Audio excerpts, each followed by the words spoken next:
ದೇವರು ಎಲ್ಲದರ ನಿಯಂತ್ರಕನಾಗಿದ್ದಾನೆ. ಎಲ್ಲವನ್ನು ದಂಡಿಸುವ ಆತನ ದಿನ ಬಂದೇ ಬರುತ್ತದೆ. ನಾವು ಎಚ್ಚರದಿಂದ ಇರೋಣ.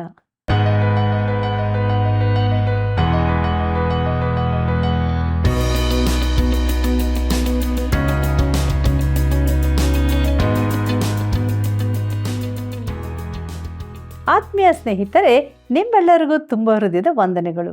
ನೀವು ಪ್ರೀತಿಯಿಂದ ಮಾಡಿದ ಪ್ರತಿಯೊಂದು ಕರೆಗಳಿಗಾಗಿಯೂ ಕೃತಜ್ಞತೆಗಳನ್ನು ಸಲ್ಲಿಸ್ತಾ ಇದ್ದೇವೆ.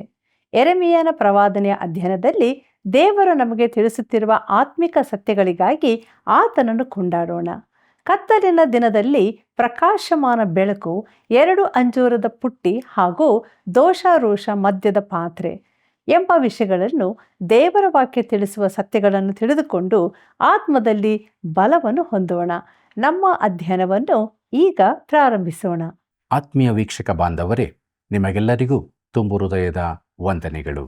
ದೇವರ ಮಹಾಕೃಪೆಯಿಂದ ಸತ್ಯವೇದ ಅಧ್ಯಯನದಲ್ಲಿ ನಾವು ಮುಂದೆ ಸಾಗುತ್ತಾ ಇದ್ದೇವೆ. ಯೆರೆಮೀಯನ ಪ್ರವಾದನೆ ಗ್ರಂಥದ 23ನೇ ಅಧ್ಯಾಯದಿಂದ 25ನೇ ಅಧ್ಯಾಯಗಳವರೆಗೆ ಇವತ್ತಿನ ಧ್ಯಾನದಲ್ಲಿ ಮುಂದೆ ಸಾಗೋಣ. ಇದರ ಮುಖ್ಯ ಪ್ರಸ್ತಾಪ ಕತ್ತಲಿನ ದಿನದಲ್ಲಿ ಪ್ರಕಾಶಮಾನ ಬೆಳಕು, 2 ಅಂಜೂರದ ಪುಟ್ಟಿಗಳ ಸಾಮ್ಯ, ಪ್ರತಿ ಮೋಡಕ್ಕೂ ಬೆಳ್ಳಿ ರೇಖೆ ಇರುತ್ತದೆ. ಅದೇ ರೀತಿ ಹಿಂದಿನ ಅಧ್ಯಾಯದಲ್ಲಿನ ಕರಾಳ ಮೋಡಗಳಿಗೂ ಬೆಳ್ಳಿಯ ರೇಖೆ ಇರುತ್ತದೆ. ಪ್ರಿಯರೇ, ಸುರಂಗದ ಕೊನೆಯಲ್ಲಿ ಪ್ರವಾದಿಗಳಿಗೆ ಬೆಳಕು ಕಾಣಿಸಿದಷ್ಟು ಕತ್ತಲೆಯಾಗಲಿಲ್ಲ. ಕೋನ್ಯನ ಮೇಲಾದ ಅತೀ ಕಠಿಣವಾದ ದಂಡನೆಯ 22ನೇ ಅಧ್ಯಾಯದ ಬಳಿಕ ಸೂರ್ಯನು ಕಾಣಿಸಿಕೊಳ್ಳುತ್ತಾನೆ. ಅದಕ್ಕಿಂತ ಮೊದಲು ನಾವು 2 ವಚನಗಳನ್ನು ನೋಡಬೇಕಾಗಿದೆ. ಯೆರೆಮೀಯನ ಪ್ರವಾದನೆ ಗ್ರಂಥ 23ನೇ ಅಧ್ಯಾಯ 1ನೇ ವಚನವನ್ನು ಗಮನಿಸಿರಿ. ನನ್ನ ಕಾವಲಿನ ಕುರಿಗಳನ್ನು ಚದರಿಸಿ ಹಾಳು ಮಾಡುವ ಕುರುಬರ ಗತಿಯನ್ನು ಏನೆಂದು ಹೇಳಲಿ ಎಂಬುದು ಯೆಹೋವನ ನುಡಿ ಎಂಬುದಾಗಿ. ಕರ್ತನಲ್ಲಿ ಪ್ರೀತಿಯುಳ್ಳ ಸಹೋದರ ಸಹೋದರಿಯರೇ, ಇಲ್ಲಿ ಕುರುಬರು ಅಂದರೆ ಪ್ರಸಂಗಿಗಳಲ್ಲಿ ಮುಂದಕ್ಕೆ ಅವನು ಧಾರ್ಮಿಕ ನಾಯಕರ ಕುರಿತಾಗಿ ಮಾತನಾಡುತ್ತಾನೆ. ಇಲ್ಲಿ ಅದು ಅರಸರಿಗೆ, ರಾಜಕೀಯ ನಾಯಕರಿಗೆ, ಆಳುವವರಿಗೆ ಸೂಚನೆಯಾಗಿದೆ. ಅವರು ದೇಶದ ಕಾನೂನು ವ್ಯವಸ್ಥೆಗೆ ಜವಾಬ್ದಾರರಾಗಿರುತ್ತಾರೆ. ದೇವರು ಹೇಳುತ್ತಾನೆ, ಅವರ ಗತಿಯನ್ನು ಏನೆಂದು ಹೇಳಲಿ ಎಂಬುದಾಗಿ. ಯೆರೆಮೀಯನ ಪ್ರವಾದನೆ ಗ್ರಂಥ 23ನೇ ಅಧ್ಯಾಯ 2ನೇ ವಚನವನ್ನು ಗಮನಿಸಿರಿ. ಇಸ್ರಾಯೇಲ್ಯರ ದೇವರಾದ ಯೆಹೋವನು ತನ್ನ ಜನರೆಂಬ ಕುರಿಗಳನ್ನು ಮೇಯಿಸುವ ಕುರುಬರ ದ್ರೋಹವನ್ನು ಕಂಡು ಅವರನ್ನು ಕುರಿತು ಇಂತೆನ್ನುತ್ತಾನೆ, ನೀವು ನನ್ನ ಮಂದೆಯನ್ನು ಚದರಿಸಿ ಅಟ್ಟಿಬಿಟ್ಟಿದ್ದೀರಿ, ವಿಚಾರಿಸಲೇ ಇಲ್ಲ. ಆಹಾ, ನಿಮ್ಮ ದುಷ್ಕೃತ್ಯಗಳ ನಿಮಿತ್ತ ನಾನು ನಿಮ್ಮನ್ನು ವಿಚಾರಿಸುವೆನು ಎಂಬುದಾಗಿ. ಕರ್ತನಲ್ಲಿ ಪ್ರೀತಿಯುಳ್ಳ ಸಹೋದರ ಸಹೋದರಿಯರೇ, ಅವರನ್ನು ವಿಚಾರಿಸುತ್ತೇನೆಂದು ದೇವರು ಹೇಳುತ್ತಾನೆ. ಹಾಗೆ ಮಾಡಿದನೂ ಕೂಡ.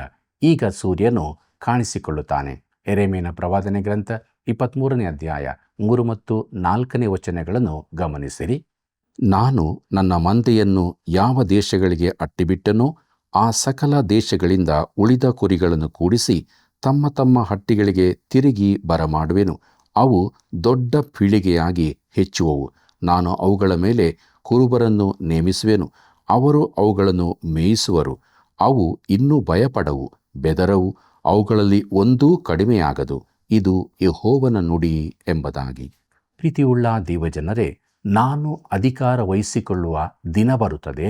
ಹಾಗೆ ಆಗುವಾಗ ಬಡವರಿಗೆ ಬೇಕಾದದ್ದು ದೊರಕುವುದು ಎಂದು ದೇವರು ಹೇಳುತ್ತಾನೆ. ಇದು ಈಗಿನ ಯುಗವು ಮುಗಿದ ಮೇಲೆ ಯೆಹೂದ್ಯರು ತಮ್ಮ ಸ್ವದೇಶಕ್ಕೆ ಹಿಂತಿರುಗುವ ಕುರಿತಾಗಿ ಹೇಳಿದ್ದಾಗಿದೆ. ಆಗ ಸಭೆಯು ಮೇಲಕ್ಕೆತ್ತಲ್ಪಟ್ಟಿರುತ್ತದೆ. ಆ ಕಾಲದಲ್ಲಿ ಅವರು ತಿರಸ್ಕರಿಸಿದ ಅರಸನು ಅವರ ಮೇಲೆ ನಂಬಿಗಸ್ತ ಕುರುಬರನ್ನು ನೇಮಿಸುವನು. ಅದು ಈಗ ಭೂಲೋಕದಲ್ಲಿರುವುದಕ್ಕಿಂತ ಸಂಪೂರ್ಣ ಬೇರೆಯೇ ಆದ ಆಡಳಿತವಾಗಿರುತ್ತದೆ. ಮುಂದಕ್ಕೆ ನೋಡೋಣ. ಯೆರೆಮೀಯನ ಪ್ರವಾದನೆ ಗ್ರಂಥ 23ನೇ ಅಧ್ಯಾಯ 5ನೇ ವಚನವನ್ನು. ಯೆಹೋವನು ಈಗನ್ನುತ್ತಾನೆ, ಇಗೋ, ನಾನು ಮುಂದಿನ ಕಾಲದಲ್ಲಿ ದಾವೀದನೆಂಬ ಮೂಲದಿಂದ ಸದ್ಧರ್ಮಿಯಾದ ಮೊಳಿಕೆಯನ್ನು ಚಿಗುರಿಸುವೆನು. ಅವನು ರಾಜನಾಗಿ ಆಳುತ್ತಾ ವಿವೇಕದಿಂದ ಕಾರ್ಯವನ್ನು ಸಾಧಿಸುತ್ತಾ ದೇಶದಲ್ಲಿ ನೀತಿ ನ್ಯಾಯಗಳನ್ನು ನಿರ್ವಹಿಸುವನು ಎಂಬುದಾಗಿ. ಕರ್ತನಲ್ಲಿ ಪ್ರಿಯರೇ, ದಾವೀದನ ವಂಶದಿಂದ ಒಬ್ಬ ಅರಸನು ಬರಲಿಕ್ಕಿದ್ದಾನೆ. ಕೋನ್ಯನು ಅವನ ವಂಶದವರೆಲ್ಲರೂ ದಾವೀದನ ವಂಶದವರೇ ಆದರೂ ತೆಗೆದುಹಾಕಲ್ಪಡುವರು. ಆದರೆ ದೇವರ ಉದ್ದೇಶವನ್ನು ತಾವು ನಾಶಪಡಿಸಬಹುದೆಂದು ನೆನೆಸಿದರೂ ಯಾರಿಗೂ ಹಾಗೆ ಮಾಡಲಾಗುವುದಿಲ್ಲ. ದೇವರಿಗೆ ತಾನೇನು ಮಾಡುತ್ತೇನೆಂಬುದು ತಿಳಿದದೆ. ಯೆರೆಮೀಯನ ಪ್ರವಾದನೆ ಗ್ರಂಥ 23ನೇ ಅಧ್ಯಾಯ 6ನೇ ವಚನವನ್ನು ಗಮನಿಸಿರಿ. ಅವನ ಕಾಲದಲ್ಲಿ ಯೆಹೂದ್ಯರು ಸುರಕ್ಷಿತರಾಗಿರುವರು, ಇಸ್ರಾಯೇಲ್ಯರು ನೆಮ್ಮದಿಯಾಗಿ ವಾಸಿಸುವರು. ಯೆಹೋವ ಚಿದ್ಕೇನು, ಅಂದರೆ ಯೆಹೋವನು ನಮ್ಮ ಸಧರ್ಮ ಎಂಬ ಹೆಸರು ಅವನಿಗಾಗುವುದು. ಕರ್ತನಲ್ಲಿ ಪ್ರಿಯರೇ, ಇಂತಹ ಚುನಾವಣಾ ಆಶ್ವಾಸನೆಯನ್ನು ನೀವೆಂದಾದರೂ ಕೇಳಿದ್ದೀರಾ? ತಾನು ಸಧರ್ಮಿ ಎಂದು ತನ್ನ ಸರಕಾರದಲ್ಲಿ ದೇವರ ಯೋಜನೆ ಕಾರ್ಯಕ್ರಮಗಳನ್ನು ಅನುಸರಿಸುತ್ತೇನೆಂದು ಯಾರು ಹೇಳಿದ್ದನ್ನು ನಾನು ಈವರೆಗೆ ಕೇಳಲಿಲ್ಲ. ಮುಂದಕ್ಕೆ ನೋಡೋಣ. ಯೆರೆಮೀಯನ ಪ್ರವಾದನೆ ಗ್ರಂಥ 23ನೇ ಅಧ್ಯಾಯ 7 ಮತ್ತು 8ನೇ ವಚನವನ್ನು. ಆಹಾ, ಮುಂದಿನ ಕಾಲದಲ್ಲಿ ಜನರು ಇಸ್ರಾಯೇಲ್ಯರನ್ನು ಐಗುಪ್ತ ದೇಶದೊಳಗಿಂದ ಉದ್ಧರಿಸಿದ ಯೆಹೋವನ ಜೀವದಾಣೆ ಎಂಬುದಾಗಿ ಪ್ರಮಾಣ ಮಾಡುವುದನ್ನು ಬಿಟ್ಟು, ಇಸ್ರಾಯೇಲ್ ಮನೆತನವೆಂಬ ಸಂತಾನವನ್ನು ಬಡಗಣ ದೇಶದಿಂದಲೂ ತಾನು ಅವರನ್ನು ತಳ್ಳಿಬಿಟ್ಟಿದ್ದ ಸಕಲ ಸೀಮೆಗಳಿಂದಲೂ ಬರಮಾಡಿ ಉದ್ಧರಿಸಿದ ಯೆಹೋವನ ಜೀವದಾಣೆ ಎಂದು ಪ್ರಮಾಣ ಮಾಡುವರು.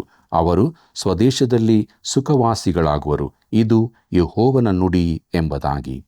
ಪ್ರೀತಿಯುಳ್ಳ ಸಹೋದರ ಸಹೋದರಿಯರೇ, ಇದು ದೇವರ ವಾಕ್ಯದಲ್ಲಿನ ಅತಿ ವಿಶೇಷವಾದ ಪ್ರವಾದನೆಯಾಗಿದೆ. ಈ ದಿನಗಳಲ್ಲಿಯೂ ಆಚರಣೆಯಲ್ಲಿರುವ ಅತಿ ಪ್ರಾಚೀನ ಧಾರ್ಮಿಕ ಹಬ್ಬವೆಂದರೆ ಯೆಹೂದ್ಯರ ಪಸ್ಕ ಹಬ್ಬವಾಗಿದೆ. ಯೆಹೂದ್ಯರು ಸಂಪ್ರದಾಯವಾದಿಯಾದರೂ ಆಧುನಿಕತೆಯವರಾದರೂ ಅವನು ಪಸ್ಕ ಹಬ್ಬವನ್ನು ಆಚರಿಸುತ್ತಾನೆ. ಯಾಕಂದರೆ ಅದು ಯೆಹೂದ್ಯರಿಗೆ ಐಗುಪ್ತರಿಂದ ಅದ್ಭುತವಾಗಿ ಬಿಡುಗಡೆ ದೊರಕಿದ್ದರ ಸಂಕೇತವಾಗಿದೆ. ಯೆರೆಮೀಯನ ಪ್ರವಾದನೆ ಗ್ರಂಥ 23ನೇ ಅಧ್ಯಾಯ 16 ಮತ್ತು 17ನೇ ವಚನಗಳನ್ನು ಗಮನಿಸಿರಿ. ಸೇನಾಧೀಶನಾದ ಯೆಹೋವನು ಇಂತೆನ್ನುತ್ತಾನೆ, ನಿಮಗೆ ಪ್ರವಾದಿಸುವ ಪ್ರವಾದಿಗಳ ಮಾತುಗಳನ್ನು ಕೇಳಬೇಡಿರಿ. ನಿಮ್ಮಲ್ಲಿ ವ್ಯರ್ಥ ನಿರೀಕ್ಷೆಯನ್ನು ಹುಟ್ಟಿಸುತ್ತಾರೆ. ಯೆಹೋವನ ಬಾಯಿಂದ ಹೊರಟದ್ದನ್ನು ನುಡಿಯದ ಸ್ವಂತ ಹೃದಯಕ್ಕೆ ಹೊಳೆದದ್ದನ್ನೇ ಹೇಳುತ್ತಾರೆ. ನನ್ನನ್ನು ಅಸಡ್ಡೆ ಮಾಡುವವರಿಗೆ ನಿಮಗೆ ಶುಭವಾಗದು ಎಂಬುದಾಗಿ ಯೆಹೋವನು ಅಂದಿದ್ದಾನೆ ಎಂದು ಹೇಳುತ್ತಲೇ ಇದ್ದಾರೆ. ಸ್ವಂತ ಹೃದಯದ ಹಠದಂತೆ ನಡೆಯುವವರೆಲ್ಲರಿಗೂ ನಿಮಗೆ ಯಾವ ಕೇಡು ಸಂಭವಿಸದು ಎಂದು ನುಡಿಯುತ್ತಾರೆ ಎಂಬುದಾಗಿ. ಪ್ರೀತಿಯುಳ್ಳ ದೇವಜನರೇ, ಸುಳ್ಳು ಪ್ರವಾದಿಗಳು ಶಾಂತಿಯನ್ನು ನುಡಿಯುತ್ತಲೇ ಇರುತ್ತಾರೆ. ಈ ದಿನಗಳಲ್ಲಿಯೂ ತಾವು ಹೇಗೆ ಲೋಕ ಶಾಂತಿಯನ್ನುಂಟು ಮಾಡುತ್ತೇವೆಂದು ಹೇಳುವ ಕನಸುಗಾರರಿದ್ದಾರೆ. ಅವರು ಹೀಗೆಯೇ ಮಾತನಾಡುತ್ತಿರುತ್ತಾರೆ. ದೇವರು ಹೇಳುತ್ತಾನೆ, ನೀವು ಹಾಗೆ ಮಾಡುವುದಿಲ್ಲ, ಹಾಗೆ ಮಾಡಲಾರಿರಿ ಕೂಡ.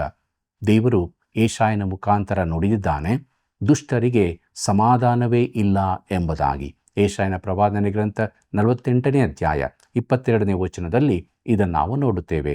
ಪ್ರೀತಿಯುಳ್ಳ ದೇವಜನರೇ, ಜನರಿಗೆ ಸಮಾಧಾನ ಬೇಡವಾಗಿಲ್ಲ, ಆದರೆ ಮಾನವನ ಹೃದಯ ಬಹು ದುಷ್ಟವಾಗಿರುವುದೇ ಸಮಸ್ಯೆಯಾಗಿದೆ. ನಾವೆಷ್ಟು ಕೆಟ್ಟವರಾಗಿದ್ದೇವೆಂಬುದನ್ನು ನಾವೇ ತಿಳಿಯದೇ ಇದ್ದೇವೆ. ಅಧಿಕಾರದಲ್ಲಿ ಈಗ ಇರುವ ದುಷ್ಟರು ಈ ಭೂಮಿಯಲ್ಲಿ ಶಾಂತಿಯನ್ನು ಸ್ಥಾಪಿಸಲು ಸಾಧ್ಯವೇ ಇಲ್ಲ ಪ್ರೇರೆ. ಒಂದು ವೇಳೆ ಅದು ಸಾಧ್ಯವಿರುತ್ತಿದ್ದರೆ ಅದು ದೇವರ ವಾಕ್ಯಕ್ಕೆ ವಿರೋಧವಾದದ್ದಾಗಿರುತ್ತಿತ್ತು. ದೇವರು ಈಗ ಧಾರ್ಮಿಕ ನಾಯಕರ ಕಡೆಗೆ ತಿರುಗುತ್ತಾನೆ. ಯೆರೆಮೀಯನ ಪ್ರವಾದನೆ ಗ್ರಂಥ 23ನೇ ಅಧ್ಯಾಯ 21ನೇ ವಚನವನ್ನು ಗಮನಿಸಿರಿ. ನಾನು ಈ ಪ್ರವಾದಿಗಳನ್ನು ಕಳುಹಿಸಲಿಲ್ಲ, ತಾವೇ ಆತುರಗೊಂಡರು. ನಾನು ಇವರಿಗೆ ಏನೂ ಹೇಳಲಿಲ್ಲ, ತಾವೇ ಪ್ರವಾದಿಸಿದರು ಎಂಬುದಾಗಿ. ಪ್ರೀತಿಯುಳ್ಳ ಸಹೋದರ ಸಹೋದರಿಯರೇ, ರಾಜಕೀಯ ನಾಯಕರನ್ನು ನಂಬಲಾಗದೆಂದು ದೇವರು ಈಗಾಗಲೇ ತಿಳಿಸಿದ್ದಾನೆ. ಅವರು ಸಮಾಧಾನ ತರಲಾರರು. ಅವರು ಬಡವರನ್ನು ಅಸಡ್ಡೆ ಮಾಡುತ್ತಾರೆ. ಆ ದಿನಗಳಲ್ಲಿ ದೇಶದಲ್ಲಿ ತುಂಬಿದ್ದ ಪ್ರವಾದಿಗಳನ್ನು ತಾನು ಕಳುಹಿಸಲಿಲ್ಲವೆಂದು ದೇವರು ಹೇಳುತ್ತಾನೆ. ಅವರ ಸಂದೇಶಗಳು ತನ್ನಿಂದ ಬಂದವುಗಳಲ್ಲವೆಂದು ಹೇಳುತ್ತಾನೆ. ದೇವರು ರಾಜಕೀಯ ನಾಯಕರನ್ನು, ಧಾರ್ಮಿಕ ನಾಯಕರನ್ನು ತಿರಸ್ಕರಿಸಿದ್ದಾನೆ. ಮುಂದಕ್ಕೆ ನೋಡೋಣ. ಯೆರೆಮೀಯನ ಪ್ರವಾದನೆ ಗ್ರಂಥ 23ನೇ ಅಧ್ಯಾಯ 30ನೇ ವಚನವನ್ನು. ಆಹಾ, ನನ್ನ ಮಾತುಗಳನ್ನು ತಮ್ಮ ತಮ್ಮ ನೆರೆಯವರಿಂದ ಕದ್ದುಕೊಳ್ಳುವ ಪ್ರವಾದಿಗಳಿಗೆ ನಾನು ವಿರುದ್ಧನಾಗಿದ್ದೇನೆ, ಇದು ಯೆಹೋವನ ನುಡಿ ಎಂಬುದಾಗಿ. ಕರ್ತನಲ್ಲಿ ಪ್ರಿಯರೇ, ಈ ಕಾಲದ ಉದಾರತವಾದಿಗಳು ದೇವರ ವಾಕ್ಯದ ಮೇಲೆ ಬೆಳಕು ಚೆಲ್ಲುವವರಂತಿದ್ದು, ಅದು ನಿಜವಾಗಿ ದೇವರ ಮಾತಲ್ಲವೆಂದು ಹೇಳಿ ಜನರ ಹೃದಯಗಳಿಂದ ಅದನ್ನು ಕಸಿದುಕೊಳ್ಳುವರಾಗಿದ್ದಾರೆ. ವಿಶ್ವಾಸಿಗಳ ನಂಬಿಕೆಯನ್ನು ಈ ರೀತಿ ನಾಶಪಡಿಸುವವರಲ್ಲಿ ನಾನು ಒಬ್ಬನಾಗಿರುತ್ತಿದ್ದರೆ ಖಂಡಿತವಾಗಿ ಕೈಕಟ್ಟಿ ಹಿಂದೆ ನಿಲ್ಲುತ್ತಿದ್ದೆ. ಪ್ರಿಯರೇ, ಮುಂದಕ್ಕೆ 24ನೇ ಅಧ್ಯಾಯವು ಒಂದು ಅನುಸೂಚಿಯಂತಿದೆ. ಯಾಕೋನ್ಯನು ಸೆರೆಗೆ ಒಯ್ಯಲ್ಪಟ್ಟ ಬಳಿಕ ಕೊಡಲ್ಪಟ್ಟ ದರ್ಶನವೊಂದಕ್ಕೆ ಸಂಬಂಧಿಸಿರುತ್ತದೆ. ಆದ್ದರಿಂದ ಅದು ಚಿದ್ಕೀಯನ ಆಳಿಕೆಯ ಪ್ರಾರಂಭದ ದಿನಗಳದ್ದಾಗಿದೆ. ದರ್ಶನವೊಂದರಲ್ಲಿ ಯೆರೆಮೀಯನಿಗೆ 2 ಅಂಜೂರದ ಪುಟ್ಟಿಗಳು ಕಾಣುತ್ತವೆ. ಅಂಜೂರದ ಮರವು ಯಹೂದ್ಯರಿಗೆ ಸಂಕೇತವಾಗಿರುತ್ತದೆ. ಪ್ರಿಯರೇ, ಒಂದರಲ್ಲಿ ಒಳ್ಳೆ ಅಂಜೂರ ಹಣ್ಣುಗಳು, ಇನ್ನೊಂದರಲ್ಲಿ ಕೆಟ್ಟ ಹಣ್ಣುಗಳೂ ಇದ್ದವು. ಅವು ಯಹೂದ್ಯರಲ್ಲಿನ 2 ಥರದ ಜನರಿಗೆ ಸೂಚನೆಯಾಗಿದ್ದವು. ಯೆರೆಮೀಯನ ಪ್ರವಾದನೆ ಗ್ರಂಥ 24ನೇ ಅಧ್ಯಾಯ 5 ಮತ್ತು 6ನೇ ವಚನಗಳನ್ನು ಗಮನಿಸಿರಿ. ಇಸ್ರಾಯೇಲ್ಯರ ದೇವರಾದ ಯೆಹೋವನು ಇಂತೆನ್ನುತ್ತಾನೆ, ನಾನು ಈ ಸ್ಥಳದೊಳಗಿಂದ ಕಸ್ದೀಯರ ದೇಶಕ್ಕೆ ಕಳುಹಿಸಿಬಿಟ್ಟ ಸೆರೆಯವರಾದ ಯಹೂದ್ಯರನ್ನು ಈ ಉತ್ತಮವಾದ ಅಂಜೂರದ ಫಲಗಳಂತೆ ಲಕ್ಷಿಸಿ ಅವರಿಗೆ ಮೇಲನ್ನುಂಟು ಮಾಡುವೆನು. ಅವರನ್ನು ಕಟಾಕ್ಷಿಸಿ ಈ ದೇಶಕ್ಕೆ ತಿರುಗಿ ಬರಮಾಡುವೆನು. ಅವರನ್ನು ಕಟ್ಟುವೆನು, ಕೆಡುವುದಿಲ್ಲ, ನೆಡುವೆನು, ಕೀಳುವುದಿಲ್ಲ ಎಂಬುದಾಗಿ. ಪ್ರೀತಿಯುಳ್ಳ ದೇವಜನರೇ, ದೇವರು ಅವರ ಒಳ್ಳೆಯದಕ್ಕಾಗಿಯೇ ಅವರನ್ನು ಸೆರೆಗೆ ಕಳುಹಿಸಿದ್ದನೆಂಬುದನ್ನು ನೋಡಿರಿ. ತಾನು ಅವರ ಮೇಲೆ ಗಮನವಿರಿಸಿ ಕಾಯುತ್ತಾ ಇದ್ದು ಕ್ರಮೇಣ ಅವರಲ್ಲಿನ ಜನಶೇಷವನ್ನು ಸ್ವದೇಶಕ್ಕೆ ಸೇರಿಸುವೆನೆಂದು ಹೇಳುತ್ತಾನೆ. ಈ ಹಿಂದಿರುಗುವಿಕೆಯು ಎಜ್ರ ನೆಹೆಮೀಯರ ಕಾಲದ ಹಿಂದಿರುಗುವಿಕೆಯಲ್ಲವೆಂಬುದು ಅವರನ್ನು ಕೀಳುವುದಿಲ್ಲ ಎಂಬ ಮಾತಿನಿಂದ ತಿಳಿದು ಬರುತ್ತದೆ. ಪ್ರಿಯರೇ, ಕೆಟ್ಟ ಅಂಜೂರದ ಹಣ್ಣುಗಳೆಂದರೆ ಚಿದ್ಕೀಯನು ಯೆರೂಸಲೇಮಿನಲ್ಲಿ ದೇವರ ಮಾತಿಗೆ ವಿರುದ್ಧವಾಗಿ ಹಿಂದೆ ಉಳಿದು ಕೊನೆಗೆ ಐಗುಪ್ತಕ್ಕೆ ಹೋದವರು. ಯೆರೆಮೀಯನ ಪ್ರವಾದನೆ ಗ್ರಂಥ 24ನೇ ಅಧ್ಯಾಯ 9ನೇ ವಚನವನ್ನು ಗಮನಿಸಿರಿ. ಅವರ ಕೇಡಿಗಾಗಿ ನಾನು ಅವರನ್ನು ಲೋಕದ ಸಮಸ್ತ ರಾಜ್ಯಗಳಿಗೆ ಭಯಾಸ್ಪದವಾಗುವಂತೆ ಮಾಡುವೆನು. ನಾನು ಅವರನ್ನು ಅಟ್ಟಿಬಿಡುವ ಸ್ಥಳಗಳೆಲ್ಲ ಅವರು ನಿಂದೆ, ಕಟ್ಲುಗಾದೆ, ಪರಿಹಾಸ್ಯ, ಶಾಪ ಇವುಗಳಿಗೆ ಗುರಿಯಾಗುವರು ಎಂಬುದಾಗಿ. ಪ್ರೀತಿಯುಳ್ಳ ಸಹೋದರ ಸಹೋದರಿಯರೇ, ಯೆರೆಮೀಯನು ನಂಬಿಗಸ್ತನಾಗಿ ತನ್ನ ಜನರಿಗೆ ನುಡಿದ ಈ ಪ್ರವಾದನೆಯು ನೆರವೇರಿತು ಎಂಬುದು ಮಾನವ ಚರಿತ್ರೆಯಿಂದ ತಿಳಿದು ಬರುತ್ತದೆ. ಪ್ರೀತಿಯುಳ್ಳ ದೇವಜನರೇ, ಮುಂದಕ್ಕೆ ನಾವು ಯೆರೆಮೀಯನ ಪ್ರವಾದನೆ ಗ್ರಂಥದ 25ನೇ ಅಧ್ಯಾಯವನ್ನು ನೋಡೋಣ. ಇದರ ಮುಖ್ಯ ಪ್ರಸ್ತಾಪ ದೇವರು 70 ವರ್ಷಗಳ ಸೆರೆವಾಸವನ್ನು ತಿಳಿಸುತ್ತಾನೆ. ಯೋಷಿಯನ ಮಗನಾದ ಯೆಹೋಯಾಕೀಮನು ಅರಸನಾಗಿದ್ದನು. 2ನೇ ಅರಸುಗಳು 24ನೇ ಅಧ್ಯಾಯ 3ನೇ ವಚನದ ಪ್ರಕಾರ ಅವನು ತನ್ನ ತಂದೆಯಂತಿರಲಿಲ್ಲ. ಯೆರೂಸಲೇಮನ್ನು ನಿರಪರಾಧ ರಕ್ತದಿಂದ ತುಂಬಿಸಿದ ಮನಸ್ಸೆಯ ದುಷ್ಕೃತ್ಯಗಳನ್ನು ಯೆಹೋವನು ಕ್ಷಮಿಸದೇ ಹೋದನು. ಪ್ರಿಯರೇ, ಯೆರೆಮೀಯನು ಈ ನೇರ ಆಪಾದನೆಯನ್ನು ಹೊರಿಸುತ್ತಿದ್ದಾನೆ. ಯೆರೆಮೀಯನ ಪ್ರವಾದನೆ ಗ್ರಂಥ 25ನೇ ಅಧ್ಯಾಯ 4ನೇ ವಚನವನ್ನು ಗಮನಿಸಿರಿ. ಯೆಹೋವನು ತನ್ನ ಸೇವಕರಾದ ಪ್ರವಾದಿಗಳನ್ನೆಲ್ಲ ನಿಮ್ಮ ಬಳಿಗೆ ಸಾವಕಾಶ ಮಾಡದೆ ಕಳುಹಿಸುತ್ತಿದ್ದರೂ ನೀವು ಕೇಳಲಿಲ್ಲ, ಕಿವಿಗೊಡಲೂ ಇಲ್ಲ ಎಂಬುದಾಗಿ. ಪ್ರೀತಿಯುಳ್ಳ ದೇವಜನರೇ, ಅವರು ದೇವರ ಮಾತನ್ನು ಕೇಳದೇ ಹೋದದರಿಂದ ದೇಶಕ್ಕೆ ಬಾಬೇಲಿನವರು ಮುತ್ತಿಗೆ ಹಾಕಲಿದ್ದಾರೆ. ಯೆರೆಮೀಯನ ಪ್ರವಾದನೆ ಗ್ರಂಥ 25ನೇ ಅಧ್ಯಾಯ 9ನೇ ವಚನವನ್ನು ಗಮನಿಸಿರಿ. ನಾನು ಬಡಗಣ ಜನಾಂಗಗಳನ್ನೆಲ್ಲ ಕರೆಯಿಸಿ ಬಾಬೇಲಿನ ಅರಸನು ನನ್ನ ಸೇವಕನೂ ಆದ ನೆಬೂಕದ್ನೆಚ್ಚರನನ್ನು ಬರಮಾಡಿ ಇವರೆಲ್ಲರನ್ನು ಈ ದೇಶದ ಮೇಲೂ ಇದರ ನಿವಾಸಿಗಳ ಮೇಲೂ ಸುತ್ತಲಿನ ಸಕಲ ಜನಾಂಗಗಳ ಮೇಲೂ ಬೀಳಿಸಿ ಅವುಗಳನ್ನು ತುಂಬಾ ಹಾಳುಗೈದು ಬೆರಗಿನ ಸಿಳ್ಳಿಗೆ ಗುರಿಪಡಿಸಿ ನಿತ್ಯ ನಾಶನಕ್ಕೆ ಈಡು ಮಾಡುವೆನು ಎಂಬುದಾಗಿ. ಕರ್ತನಲ್ಲಿ ಪ್ರಿಯರೇ, ಬಾಬೇಲಿನ ಅರಸನು ನನ್ನ ಸೇವಕನೂ ಆದ ನೆಬೂಕದ್ನೆಚ್ಚರನನ್ನು ದೇವರು ಅವನನ್ನು ತನ್ನ ಸೇವಕನೆಂದು ಕರೆಯುತ್ತಾನೆ. ಅಂದರೆ ಅವನು ದಂಡನೆಯಲ್ಲಿ ದೇವರ ಸಾಧನವಾಗಿದ್ದಾನೆ. ಪ್ರಿಯರೇ, ಇಸ್ರಾಯೇಲ್ಯರ ದೇಶವು ಈಗ ಯಾಕೆ ಹಾಲು ಜೇನು ಹರಿಯುವ ದೇಶವಾಗಿಲ್ಲವೆಂದು ಅನೇಕರು ಆಶ್ಚರ್ಯಪಡುತ್ತಾರೆ. ಆ ದೇಶದಲ್ಲಿ ನೀರಿನ ಕೊರತೆ ತುಂಬಾ ಇದೆ. ಅದನ್ನು ಸತತ ಹಾಳು ಭೂಮಿಯನ್ನಾಗಿ ಮಾಡುತ್ತೇನೆಂದು ದೇವರು ಹೇಳಿದ್ದಾನೆ ಮತ್ತು ತಾನು ಜನರನ್ನು ಮಾತ್ರವಲ್ಲದೆ ದೇಶವನ್ನು ದಂಡಿಸುತ್ತೇನೆಂಬುದನ್ನು ಜಗತ್ತಿಗೆ ತಿಳಿಸಬೇಕೆಂದಿದ್ದಾನೆ. ಪ್ರಿಯರೇ, ಮುಂದಕ್ಕೆ ನೋಡ್ರಿ. ಯೆರೆಮೀಯನ ಪ್ರವಾದನೆ ಗ್ರಂಥ 25ನೇ ಅಧ್ಯಾಯ 10ನೇ ವಚನವನ್ನು. ಇದಲ್ಲದೆ ನಾನು ಅವುಗಳಲ್ಲಿ ಹರ್ಷ ಸಂಭ್ರಮಗಳ ಧ್ವನಿಯನ್ನು, ವಧೂವರರ ಸ್ವರವನ್ನು, ಬೀಸುವ ಕಲ್ಲಿನ ಸದ್ದನ್ನು, ದೀಪದ ಬೆಳಕನ್ನು ನಿಲ್ಲಿಸಿಬಿಡುವೆನು ಎಂಬುದಾಗಿ. ಕರ್ತನಲ್ಲಿ ಪ್ರಿಯರೇ, ಅವರಲ್ಲಿ ನಡೆಯುತ್ತಿದ್ದ ಎಲ್ಲ ಸಂತೋಷ ಸಂಭ್ರಮಗಳನ್ನು ದೇವರು ತೆಗೆದು ಬಿಡುತ್ತಾನೆ. ವಿವಾಹ ಸಂಭ್ರಮಗಳು ಇನ್ನೂ ಇರುವುದಿಲ್ಲ. ಬೀಸುವ ಕಲ್ಲಿನ ಸದ್ದನ್ನು ಅಡಗಿಸಿಬಿಡುತ್ತಾನೆ. ಅಂದರೆ ವ್ಯಾಪಾರ ವ್ಯವಹಾರಗಳು ನಿಂತು ಹೋಗುತ್ತವೆ. ದೀಪದ ಬೆಳಕನ್ನು ಅವರ ಮನೆಗಳಲ್ಲಿ ಸಾಯಂಕಾಲವೂ ಸಂತೋಷವಿರುವುದಿಲ್ಲ. ಮುಂದಕ್ಕೆ ನೋಡೋಣ. ಯೆರೆಮೀಯನ ಪ್ರವಾದನೆ ಗ್ರಂಥ 25ನೇ ಅಧ್ಯಾಯ 11ನೇ ವಚನವನ್ನು. ಈ ದೇಶವೆಲ್ಲ ಹಾಳಾಗಿ ಬೆರಗಿಗೆ ಈಡಾಗುವುದು ಮತ್ತು ಈ ಜನಾಂಗಗಳು 70 ವರ್ಷ ಬಾಬೇಲಿನ ಅರಸನ ಅಡಿಯಾಳಾಗಿ ಬಿದ್ದಿರುವವು ಎಂಬುದಾಗಿ. ಪ್ರೀತಿಯುಳ್ಳ ದೇವಜನರೇ, ದೇವರು ಇಸ್ರಾಯೇಲ್ ದೇಶದೊಂದಿಗೆ ವ್ಯವಹರಿಸುವಾಗ ಕಾಲಮಿತಿಗನುಸಾರವಾಗಿ ವ್ಯವಹರಿಸುತ್ತಾನೆ. ಅವರ ಚರಿತ್ರೆಗೆ ಸಂಬಂಧಿಸಿದ ಕಾಲಾವಧಿಯನ್ನೂ ಹೇಳುತ್ತಾನೆ.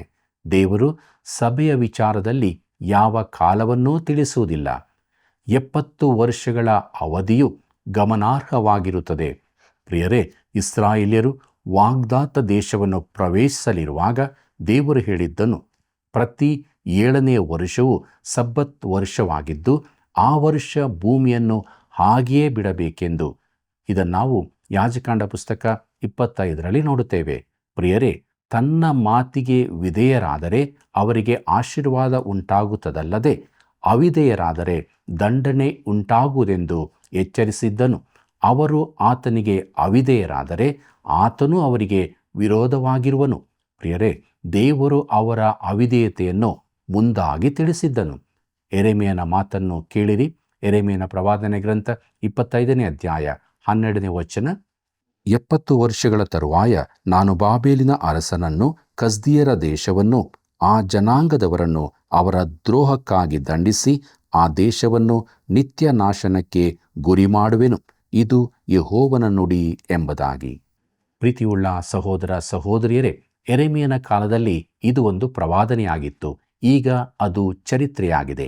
ದೇವರು ಅದನ್ನು ಮಾಡಿದ್ದಾನೆ. ಇದಕ್ಕೆ ಯಾವ ಸಂಶಯವೂ ಇಲ್ಲ.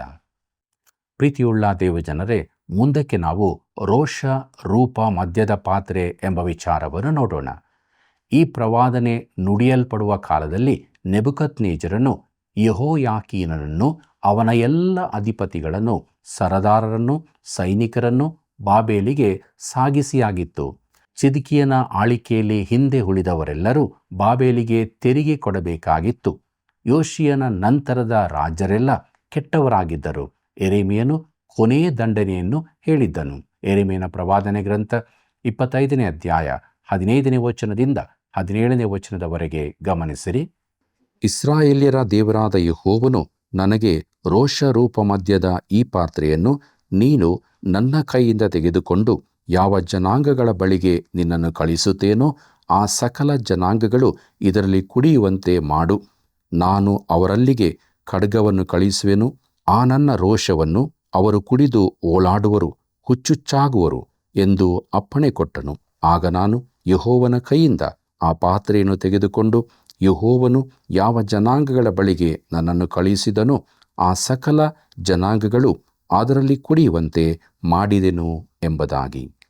ಕರ್ತನಲ್ಲಿ ಪ್ರಿಯರೇ, ಆ ದೇಶಗಳ ಪಟ್ಟಿಯನ್ನು ಆತನು ಕೊಡುತ್ತಾನೆ. ಯೆರೆಮೀಯನ ಪ್ರವಾದನೆ ಗ್ರಂಥ 25ನೇ ಅಧ್ಯಾಯ 18ನೇ ವಚನವನ್ನು ಗಮನಿಸಿರಿ. ಯೆರೂಸಲೇಮಿಗೂ ಯೆಹೂದದ ಪಟ್ಟಣಗಳಿಗೂ ಅರಸರಿಗೂ ಪ್ರಧಾನರಿಗೂ ಕುಡಿಸಿದೆನು. ಇದರಿಂದ ಅವರು ಹಾಳಾಗಿ ಬೆರಗಿನ ಸಿಳ್ಳಿಗೂ ಶಾಪಕ್ಕೂ ಗುರಿಯಾಗುವುದಕ್ಕೆ ಆಸ್ಪದವಾಯಿತು ಎಂಬುದಾಗಿ. ಪ್ರೀತಿಯುಳ್ಳ ದೇವಜನರೇ, ಮೊದಲಿಗೆ ಯೆರೂಸಲೇಮ್ ಮತ್ತು ಯೆಹೂದದ ಪಟ್ಟಣಗಳು, ಅರಸರು, ಅಧಿಪತಿಗಳು, ಇದು ಇಸ್ರಾಯೇಲಿನ ಪಾಪದ ಕುರಿತು ಹೇಳುತ್ತದೆಯಾದರೂ ಅದು ದೇವರ ಸ್ವಜನರಿಗೆ ಮಾತ್ರ ಸೀಮಿತವಾಗಿಲ್ಲ. ಲೋಕದ ಎಲ್ಲ ಜನಾಂಗಗಳು ದೋಷಿಗಳೇ ಆಗಿದ್ದಾರೆ. ಮದ್ಯದ ಪಾತ್ರೆ ತುಂಬಿಸಲ್ಪಟ್ಟಂತೆ ದೇವರ ರೋಷವು ತುಂಬುತ್ತದೆ. ಪ್ರಿಯರೇ, ಇಸ್ರಾಯೇಲಿನ ಬಳಿಕ ಅವನು ಐಗುಪ್ತವನ್ನು ಹೆಸರಿಸುತ್ತಾನೆ. ಯೆರೆಮೀಯನ ಪ್ರವಾದನೆ ಗ್ರಂಥ 25ನೇ ಅಧ್ಯಾಯ 19ನೇ ವಚನವನ್ನು ಗಮನಿಸಿರಿ. ಮತ್ತು ಐಗುಪ್ತದ ಅರಸನಾದ ಫರೋಹನು, ಅವನ ಸೇವಕರು, ಪ್ರಧಾನರು, ಅವನ ಎಲ್ಲಾ ಜನರು ಎಂಬುದಾಗಿ. ಕರ್ತನಲ್ಲಿ ಪ್ರಿಯರೇ, ಬಳಿಕ ಊಚ್ ದೇಶ, ಫಿಲಿಷ್ಟಿಯರ ದೇಶ, ಅಷ್ಕೆಲೋನು, ಗಾಜಾ, ಎಕ್ರೋನು, ಅಷ್ಟೋದಿನ ಶೇಷ, ಏದೋಮ್ಯರು, ಮೋವಾಬ್ಯರು, ಅಮೋನ್ಯರು, ತೂರ್, ಚೀದೋನಿನವರು ಮತ್ತು ಸಮುದ್ರದಾಚೆಯ ಕರಾವಳಿಯ ಅರಸರು ಅವರೆಲ್ಲರೂ ದೇವರ ರೋಷದ ಮಧ್ಯ ಪಾತ್ರೆಯನ್ನು ತೆಗೆದುಕೊಳ್ಳಬೇಕಾಗಿದೆ. ಯೆರೆಮೀಯನ ಪ್ರವಾದನೆ ಗ್ರಂಥ 25ನೇ ಅಧ್ಯಾಯ 27ನೇ ವಚನವನ್ನು ಗಮನಿಸಿರಿ. ಇದಲ್ಲದೆ ಈ ಅಪ್ಪಣೆಯಾಯಿತು, ನೀನು ಅವರಿಗೆ ನುಡಿಯತಕ್ಕದೇನೆಂದರೆ, ಇಸ್ರಾಯೇಲ್ಯರ ದೇವರು ಸೇನಾಧೀಶ್ವರನೂ ಆದ ಯೆಹೋವನು ಇಂತೆನ್ನುತ್ತಾನೆ, ನಾನು ನಿಮ್ಮಲ್ಲಿಗೆ ಖಡ್ಗವನ್ನು ಕಳುಹಿಸುವೆನು, ಆ ನನ್ನ ರೋಷವನ್ನು ಕುಡಿದು ಅಮಲೇರಿದವರಾಗಿ ಕಕ್ಕಿ ಬಿದ್ದು ಏಳದಿರಿ ಎಂಬುದಾಗಿ. ಕರ್ತನಲ್ಲಿ ಪ್ರಿಯರೇ, ಅವರು ಆ ಪಾತ್ರೆಯನ್ನು ಕುಡಿಯುವಂತೆ ಆತನು ಮಾಡುತ್ತಾನೆ. ಅದು ದೇವರ ದಂಡನೆಯೇ ಆಗಿದೆ. ಇಸ್ರಾಯೇಲ್ಯರ ವ್ಯಾಪ್ತಿಯ ಹಾಗೂ ಸುತ್ತಮುತ್ತಲಿನ ಜನಾಂಗಗಳೆಲ್ಲ ದೇವರಿಂದ ಬಹು ದೂರವಾಗಿ ಹೋಗಿರುವುದರಿಂದ ದೇವರಿಂದ ದಂಡನೆಯನ್ನು ಹೊಂದಲೇಬೇಕಾಗಿತ್ತು. ಇದರ ಅರ್ಥ ಭೂಲೋಕದ ಎಲ್ಲ ಜನಾಂಗಗಳು ದೇವರಿಗೆ ಲೆಕ್ಕ ಕೊಡಬೇಕಾಗಿರುತ್ತದೆ ಎಂದು. ಮುಂದಕ್ಕೆ ನೋಡೋಣ. ಯೆರೆಮೀಯನ ಪ್ರವಾದನೆ ಗ್ರಂಥ 25ನೇ ಅಧ್ಯಾಯ 30ನೇ ವಚನವನ್ನು. ಇಂತಿರಲು ನೀನು ಪ್ರವಾದಿಸುತ್ತಾ ಈ ಮಾತುಗಳನ್ನೆಲ್ಲ ಅವರಿಗೆ ಹೇಳು. ಯೆಹೋವನು ಉನ್ನತ ಲೋಕದಿಂದ ಗರ್ಜಿಸುವನು, ತನ್ನ ಘನನಿವಾಸದಿಂದ ದನಿಗೈಯುವನು. ಆತನು ಗಟ್ಟಿಯಾಗಿ ಗರ್ಜಿಸಿ ತನ್ನ ಹುಲ್ಗಾವಲಿನ ಮಂದೆಯನ್ನು ಬೆದರಿಸುವನು. ದ್ರಾಕ್ಷಿಯ ಹಣ್ಣನ್ನು ತುಳಿಯುವವರು ಕೂಗಾಡುವಂತೆ ಭೂನಿವಾಸಿಗಳೆಲ್ಲರಿಗೂ ಭಯಂಕರವಾಗಿ ಕೂಗುವನು ಎಂಬುದಾಗಿ. ಪ್ರೀತಿಯುಳ್ಳ ಸಹೋದರ ಸಹೋದರಿಯರೇ, ದಂಡನೆಯು ಇಸ್ರಾಯೇಲರಿಗೆ ಮಾತ್ರ ಸೀಮಿತವಾಗಿರುವುದಿಲ್ಲ. ಬಾಬೇಲು ದೇವರ ದಂಡನೆಯ ಸಾಧನವಾಗಿರುತ್ತದೆ.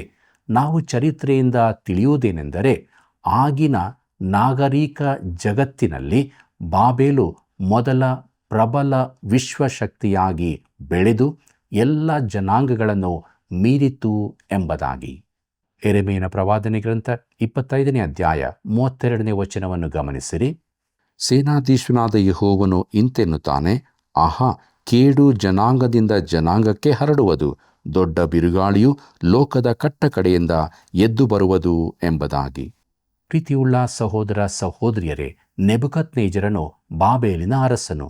ತನ್ನ ಕಾಲದ ನಾಗರಿಕ ಜಗತ್ತಿನ ಮೇಲೆಲ್ಲ ಅಧಿಕಾರ ಸ್ಥಾಪಿಸುವುದರ ಭಯಂಕರ ನಡೆಯ ವಿವರ ಇದಾಗಿದೆ.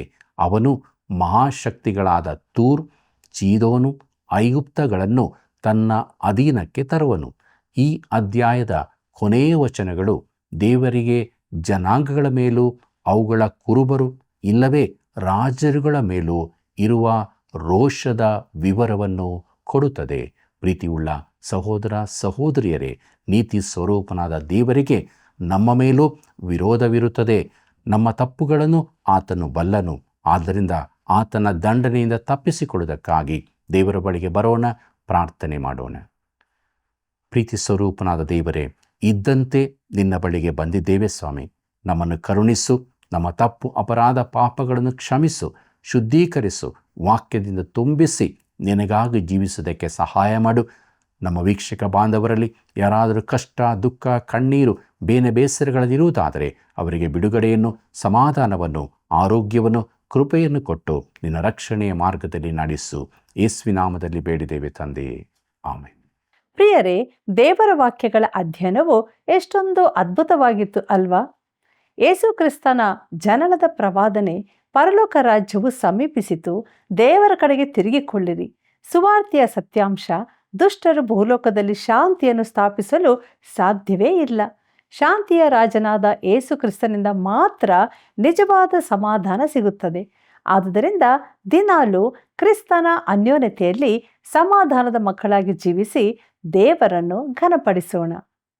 ಪ್ರಿಯ ವೀಕ್ಷಕರೇ, ನಿಮ್ಮ ಒಂದೊಂದು ಕರೆಗಳು ಈ ಸೇವೆಯ ಅವಧಿಯಲ್ಲಿ ಸಹಾಯ ಮಾಡಿ ಅನೇಕರಿಗೆ ದೇವರ ವಾಕ್ಯಗಳನ್ನು ತಲುಪಿಸಲು ಸಾಧ್ಯವಾಗ್ತಾ ಇದೆ.